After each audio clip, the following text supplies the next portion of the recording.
भारतीय संविधान के अनुसूची 7 में यह व्यवस्था की गई है कि केंद्र किन विषयों पर नियम बनाएगा, राज्य किन विषयों पर नियम बनाएगा और ऐसे कौन कौन से विषय हैं जिन पर दोनों नियम बना सकते हैं। इसी विषय को क्रमशः केंद्र सूची, राज्य सूची एवं समवर्ती सूची में बांटा गया है। केंद्र सूची में ऐसे विषय हैं जिस पर केवल केंद्र सरकार नियम बना सकती है। इसी प्रकार राज्य सूची में ऐसे विषय रखे गए हैं जिस पर राज्य सरकार नियम बना सकती है।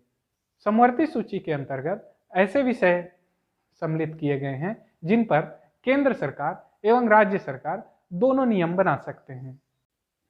संविधान द्वारा इन विषयों का आवंटन आवश्यकता के अनुसार किया गया है, अर्थात ऐसे विषय जो राष्ट्रीय महत्व के होते हैं उन्हें केंद्र सूची में रखा गया और ऐसे विषय जो प्रांतीय स्तर पर, राज्य स्तर पर प्रशासन योग्य हैं उन्हें राज्य सूची में रखा गया और ऐसे विषय जिन पर दोनों सरकार को काम करना चाहिए, जो अधिक महत्वपूर्ण विषय माने गए, उन्हें समवर्ती सूची में रखा गया, जिनमें यह माना गया कि केंद्र सरकार और राज्य सरकार दोनों इस पर काम कर सकते हैं। केंद्र सूची में रक्षा, विदेश नीति, युद्ध एवं शांति, नागरिकता, रेल, बंदरगाह, हवाई मार्ग, टेलीफोन, बीमा आदि राष्ट्रीय महत्व के मामले आते हैं।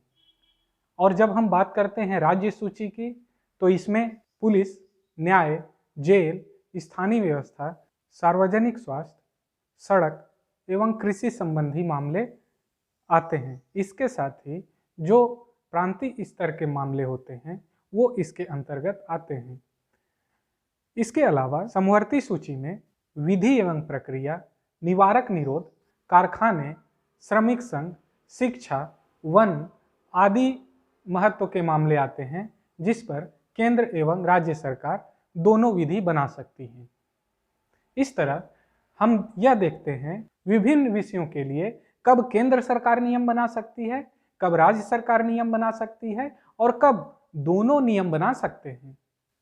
चूंकि सूची बहुत लंबी है और उसका विस्तृत विश्लेषण इस छोटे से वीडियो में नहीं किया जा सकता, सामान्य रूप से आप यह समझने की कोशिश करें कि जो राष्ट्रीय महत्व के मामले होते हैं उन पर केंद्र सरकार नियम बनाती है, जो प्रांतीय स्तर के मामले होते हैं उस पर राज्य सरकार नियम बनाती है, तथा कुछ ऐसे भी मामले होते हैं जिन पर केंद्र और राज्य दोनों नियम बनाते हैं। ऐसे विषयों को समवर्ती सूची के अंतर्गत रखा जाता है।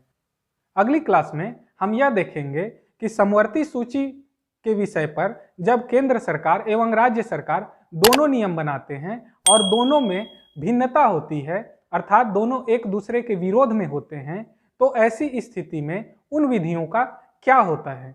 इसके अलावा हम यह भी जानेंगे कि ऐसे विषय जो केंद्र सूची, राज्य सूची और समवर्ती सूची का विषय नहीं है, ऐसी परिस्थितियों में उस विषयों पर नियम बनाने की शक्ति किसके पास होती है।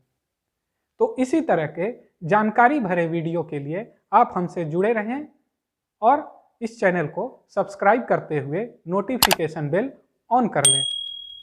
धन्यवाद।